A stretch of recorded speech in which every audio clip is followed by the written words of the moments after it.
Hey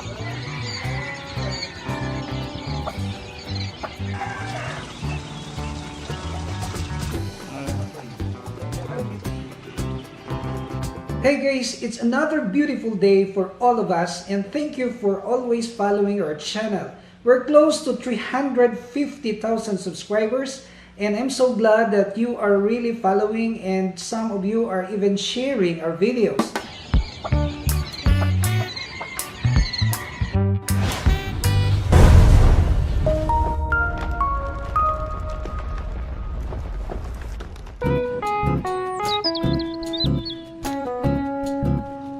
Well, today we will not talk about fish, but we will talk about quail. Well, many years back, I decided to engage in quail farming because I see the beauty of these beautiful birds. It gives me a sort of joy looking at these beautiful birds laying their eggs, because my cousin was able really to successfully maintain a quail farm before he went abroad. And I was inspired by the ways and the methods he employed to have this very successful farm. And I decided to really do a quail farming despite of the many negative comments of my friends. Well, they said that it's really difficult because you're working in the government, or you cannot just look for people who will take care of these birds. So I never mind all those negative comments, and I decided to maintain or to start with my quail farm. And today, our quail farm is really very successful because we are producing 95% success of egg production, meaning that 95% of all the quails are laying eggs. And today, allow me to share with you the myths about quails. We hear some people say that quail will not lay eggs if you don't provide them with good music. Well, that's a myth, because quail will really lay eggs if they are being provided with good food and good nutrition. Maybe the reason why they put music on the cages or on the farm, because they wanted to cover the unnecessary noise that may be created by the people around or by the vehicles passing by. That's why they provide music. But it is not the music per se which cause this quail to lay eggs. It really depends upon the right kind of food, or it really depends upon the food that you are giving. So that's a myth, that music will cause the egg production high. And another myth that I have heard is that quail is a jinx when you are maintaining a farm for cockfighters. Or if you are into gambling, this quail will become a jinx. It will not become compatible with your cock farm. Well, I don't believe, because my cousin is maintaining a farm of these cocks for derby purposes, and it doesn't make sense that this quail is a jinx to your business of producing cocks for derby purposes. In fact, he produced a lot of champions because he is feeding some of quail eggs to his cocks for conditioning during the derby. It is a myth really that we hear that it will not be compatible if you are engaged into the business of producing this game fowl. And another myth that I have heard is that this quail eggs is not good for our health because it contains high cholesterol, and it will cause us to suffer hypertension. Well, that's a myth, because as you know, quail eggs are beneficial in controlling high blood pressure because of the presence of a mineral named potassium in the quail egg. Potassium is a vasodilator, which means it relaxes our body vessels, improves circulation of blood, and thus helps in controlling hypertension. And in fact, quail eggs are beneficial for controlling diabetes. It is better to eat them in moderation though.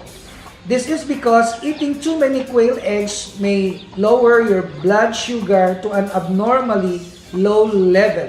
So that's the benefit that we can get out of eating quail eggs. But of course, we said that you will eat that, or we will eat that in moderation, because we believe that too much of everything is really bad.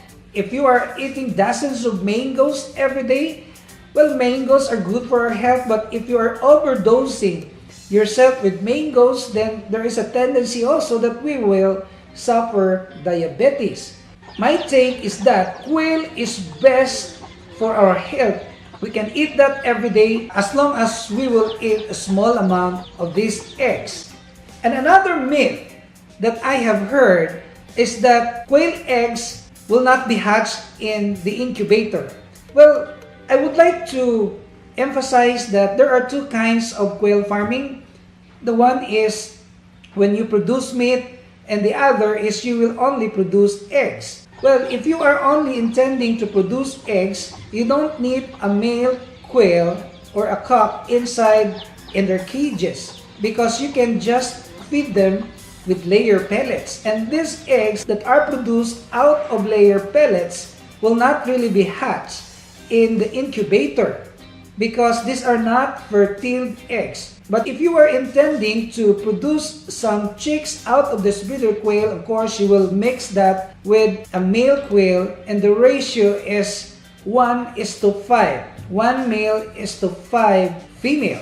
Many of us, Dexter, I got some eggs from the department store or from the grocery store, and I tried to put that in the incubator, and it did not hatch after 16 days. Well, that egg or that eggs from the department store are only produced out of the layer pellet. That is not a fertile eggs. And another thing is that they said that if you are into quail farming, you have to provide a big cage for these quails. Well, I really disagree, because it proved to me in the past that big cages for this quail will do harm than good, because if they are inside in a big cage, they will keep on flying, they will have so many activities, and they will bump each other because they are fighting, and they are not anymore concentrating to eating their pellet or eating their food and laying eggs. They will have so many activities inside the cage. So I advise that you will just provide them not too small, but just regular cages for this quail layers.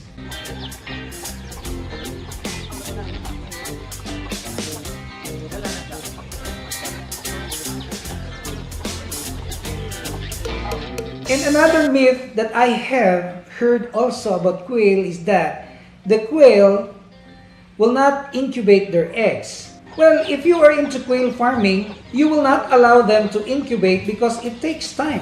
And what you do is you will get all these eggs and put that in the incubator. But in the wild, these quails are really nest makers. What I mean is that they will really build their nest like some other birds, and they will lay eggs. Each quail will lay 5 to 10 eggs, and then they will incubate that for a period of 16 days. And that's the activity of the quail in the wild. It's not true that these quails will not incubate their eggs.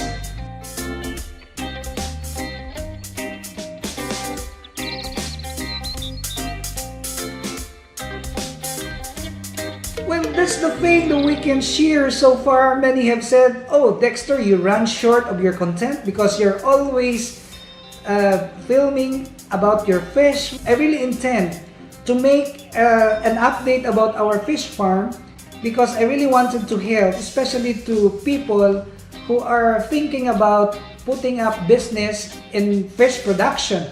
And I also would like to help people who are intending to have massive production about this aquaponics and even this beautiful plants in your aquarium. And that's the thing that we can expect in the next couple of days from now. And I would like to make a detailed information about how to prepare the tank for our aquatic plants. And also Many have asked, Dexter, did you stop breeding your beta? No, I did not stop breeding my beta. And in the future videos, I would like to make an update about the new strain of beta that we have. And I would like to humbly ask you to please visit our website where we have items for sale, all related in the aquarium accessories. We also have fish food. And thank you for watching only here at Dexter's World.